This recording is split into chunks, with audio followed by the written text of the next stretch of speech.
Est-ce que vous soutenez l'initiative du siège de Paris ? Moi, je soutiens les revendications qui sont celles de nos agriculteurs. Et en tant que responsable politique, mon rôle n'est pas tant de soutenir telle ou telle forme de contestation ou de rébellion ou de mouvement social tout simplement, mais d'apporter des réponses à ce qui apparaît comme la plus grande crise sociale de l'histoire de la Ve République, celle de la disparition de notre agriculture. Et nous entrons, je crois, dans une période trouble où probablement va se rencontrer le désespoir d'agriculteurs qui luttent pour leur survie, qui luttent pour un dernier combat, puisque nous entrons dans une décennie critique, et le cynisme d'un gouvernement qui, depuis 7 ans, a accompagné, soutenu, voté l'ensemble des textes, au niveau français comme européen, qui mettent aujourd'hui notre agriculture aux portes de l'abîme. Il y a beaucoup de choses dans ce que vous avez dit. Je voudrais quand même qu'on s'arrête sur certains points. Vous avez évoqué à l'instant, sur ce blocage, l'idée que vous n'êtes pas là, vous, pour dire quelle ou quelle forme. Moi, je veux bien, mais est-ce que vous condamnez dans ce cas-là l'idée d'un siège de Paris ? Non, moi, je suis très clair. Je condamne toute forme de violence. Les manifestations pacifiques doivent pouvoir s'exprimer. Est-ce que c'est pacifique d'assiéger Paris ?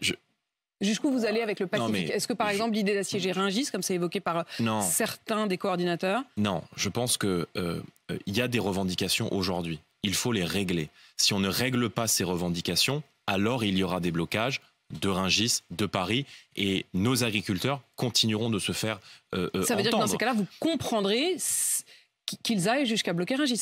J'essaye de comprendre la logique de votre formule. Écoutez, moi je suis parfaitement clair. Mon rôle, je ne suis pas syndicaliste, je ne suis pas agriculteur. Je suis touché comme des millions de Français par ce qui est en train de se passer aujourd'hui dans le monde agricole français.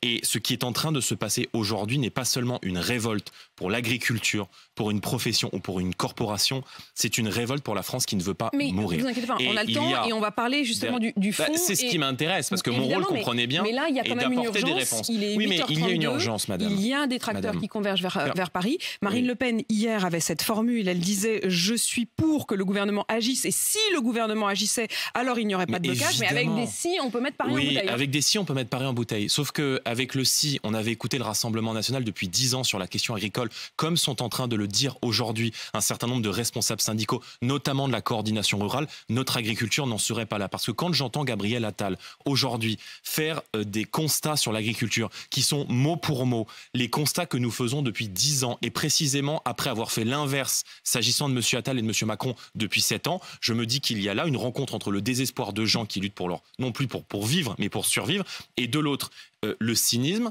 Moi j'ai écouté Gabriel Attal, j'ai trouvé ça particulièrement malsain vendredi. Parce que, malsain, pourquoi ? Mais parce qu'il vient dire l'exact inverse de ce qu'ils ont fait depuis 7 ans. Vous dites, et d'ailleurs vous avez publié ce matin une lettre que vous adressez aux agriculteurs. Vous avez cette formule, je la reprends. Les annonces de Gabriel Attal sont insuffisantes. Sa communication relève de la schizophrénie, tant elle est l'inverse de ce que le gouvernement a défendu depuis 7 ans. Madame, mercredi dernier, je suis député européen, en commission au Parlement européen.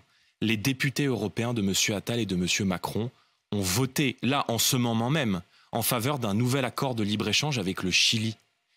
Il y a quelques semaines, pas il y a 10 ans, il y a quelques semaines, dans l'hémicycle du Parlement européen, les députés européens de M. Macron et de M. Attal ont voté en faveur d'un accord de libre-échange avec la Nouvelle-Zélande, dont la Fédération de l'industrie, la Fédération française de l'industrie laitière, s'est alarmée à juste titre, non pas seulement des dégâts environnementaux que pourrait faire cet accord de libre-échange, mais de la concurrence déloyale directe que cela pourrait engendrer entre les exportations néo-zélandaises de lait en poudre et les importations sur le sol européen. Donc on ne peut pas soutenir la concurrence internationale déloyale.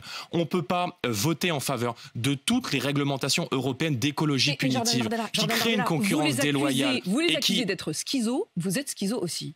Vous êtes schizo aussi. Quand on regarde sur la PAC, vous dites aujourd'hui que vous êtes contre la PAC, vous dites aujourd'hui qu'il faut sortir de la PAC, absolument que la PAC tue les agriculteurs français. À qui ai-je dit cela, madame ? Or, le 23 octobre 2020, à Strasbourg, vous avez voté pour la PAC. Oui, mais alors où est-ce que vous m'avez entendu dire qu'il fallait sortir de la PAC ? Vous avez dit que la PAC, aujourd'hui telle qu'elle était, tuait les agriculteurs français. Non. Ah bon ? Sauf que la PAC, telle qu'elle est aujourd'hui, vous l'avez votée.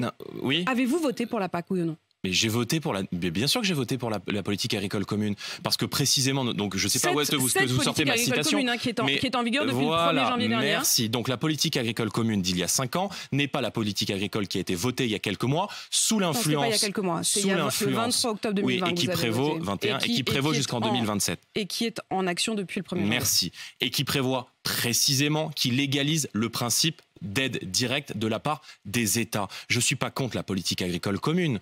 Je dis aujourd'hui que nous donnons beaucoup trop d'argent à l'Union européenne. La PAC, c'est 1/3 du budget de l'Union européenne. Je souhaite qu'on puisse baisser cette contribution au budget de l'Union européenne pour flécher directement ces aides vers l'économie réelle et vers l'économie française. Mais je dis une chose, était madame. le même que celui des députés macronistes. Vous avez voté ensemble. Mais madame, le sujet n'est pas la politique agricole commune. Ah bon ?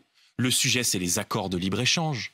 Le sujet, c'est le Green Deal. Le sujet, c'est le pacte vert. Je pense, et ça sera l'un de mes 2 grands sujets aux élections européennes, qu'il y a 2 grandes menaces qui planent aujourd'hui sur la France et qui sont décidées à Bruxelles. Le pacte pour les migrations, qui prévoit d'accélérer la submersion migratoire en Europe, et le pacte vert, qui précisément entraîne les conditions d'une décroissance de l'Europe. Cette stratégie de la ferme à la fourchette, qui a été défendue par la Commission européenne. Et vous avez voté contre. Là-dessus, merci. Il y a eu également un vote. Ce vote-là, vous avez voté contre. Merci. Soutenu par Emmanuel Macron et Gabriel Attal.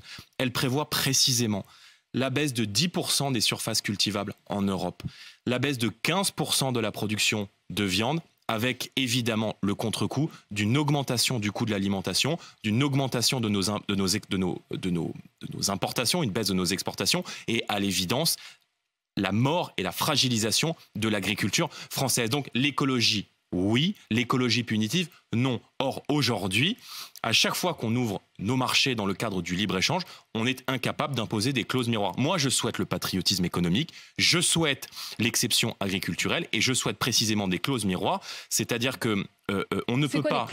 C'est-à-dire concrètement qu'on ne peut pas importer sur le sol français et au sein du marché commun des produits qui ne respectent aucune des normes qui sont imposées aux agriculteurs français. Je veux dire, on impose aujourd'hui aux agriculteurs français des normes économiques, sociales, environnementales, toujours plus lourdes, toujours plus difficiles, et en même temps, les produits qu'on fait venir sur le sol européen ne respectent aucune de ces normes et n'ont aucune obligation de respecter ces normes. Comment voulez-vous que les gens en France qui produisent, qui vivent avec passion du métier d'agriculteur puissent être compétitifs? C'est une folie. Et je dis que quand le gouvernement, quand messieurs Macron et Attal viennent faire ces constats que nous faisons depuis 10 ans, mais ont précisément accompagné l'ensemble de ces mesures de décroissance agricole au niveau français et au niveau européen, je me dis qu'il y a là non seulement une schizophrénie, un cynisme, mais que c'est extrêmement malsain. Moi, je ne me résous pas à voir disparaître notre agriculture. Je pense que l'agriculture a forgé notre pays, a façonné nos territoires et que de notre capacité aujourd'hui à protéger notre agriculture et à être autonome sur le plan alimentaire dépendra dans les prochaines années notre capacité à demeurer un pays libre et un pays puissant. Mais vous-même, vous avez aussi, quand je dis vous-même, c'est le RN. Quand on regarde précisément ce qu'il y avait dans le... Vous une citation que je n'ai pas dite. Ce qu'il y avait précisément dans le programme de Marine Le Pen. Aujourd'hui, vous dites... Et on l'entend bien, qu'il faut une agriculture libérée des normes excessives ou avec au minimum moins d'entraves environnementales. Je dis une chose. Dans le programme de Marine Le Pen, elle avait promis aux agriculteurs et agricultrices, je cite, une aide au maintien de la biodiversité sur des exploitations qui permettent le maintien ou la restauration des haies, des surfaces humides, des bois et des bocages. C'est exactement ce qu'il y a dans les textes qui sont aujourd'hui imposés et que vous voudriez lever. Mais madame, non. Avez-vous évolué ? Avez-vous évolué ? Madame, il y a... Vous savez combien il y a de réglementations aujourd'hui sur une haie ? 14. 14. Bon. Comment voulez-vous qu'on soit compétitif ?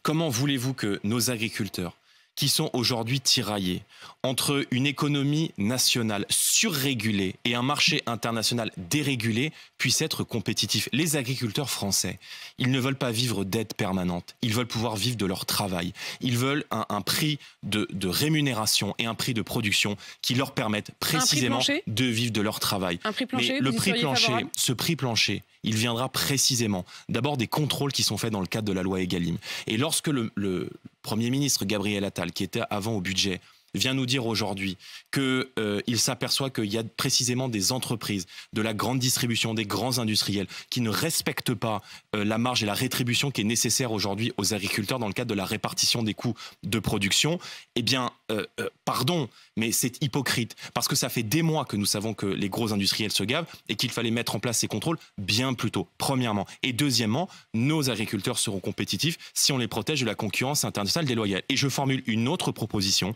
c'est le patriotisme économique. Je pense que dans la commande publique, les boîtes françaises, les agriculteurs français doivent avoir une priorité. Un exemple. Aujourd'hui, dans la restauration collective, c'est-à-dire dans les cantines, des collèges, des écoles, des lycées, 2/3 du bœuf qui est servi dans les cantines, qui est consommé, est d'origine importée. Et pendant ce temps-là, notre filière bovine est en train de mourir. Moi, je souhaite qu'on inverse cette tendance et qu'on puisse prioriser les productions françaises parce que c'est gage de qualité dans la commande publique. Toutes les grandes puissances prioriser dans qui la marchent dans la mondialisation Jordan Bardella, arrivent à se protéger. vous dites je veux qu'on priorise l'agriculture et la production française, sauf que vous l'avez bien entendu, il y a un certain nombre de parents qui n'ont même plus les moyens de payer la cantine des enfants. Vous avez dans le même temps le problème de l'inflation. Si vous voulez absolument avoir de la viande française, est-ce que vous ne redoutez pas que ça fasse monter les prix de la cantine des enfants? Madame, comment vous faites, comment vous arbitrez? Non, madame, on réussira. Le pari du patriotisme économique. Non, madame, on réussira le pari du patriotisme économique. On réussira à faire en sorte que la viande française, que les productions françaises soient à des coûts raisonnables. Et ils sont bien souvent à des coûts raisonnables, notamment quand ils sont servis du producteur au consommateur. Il faut encourager les circuits courts dans l'économie française si on arrive à se protéger de la concurrence internationale déloyale. Parce que croyez-moi, si dans la décennie qui vient, l'agriculture française meurt et disparaît, alors nous ne serons plus un pays libre et nous serons totalement dépendant du marché mondial, des coûts mondiaux, de l'hyperinflation mondiale et de produits qui précisément sont faits dans des conditions sanitaires et environnementales qui sont beaucoup plus faibles et dans des standards beaucoup plus faibles que ceux de l'agriculture française.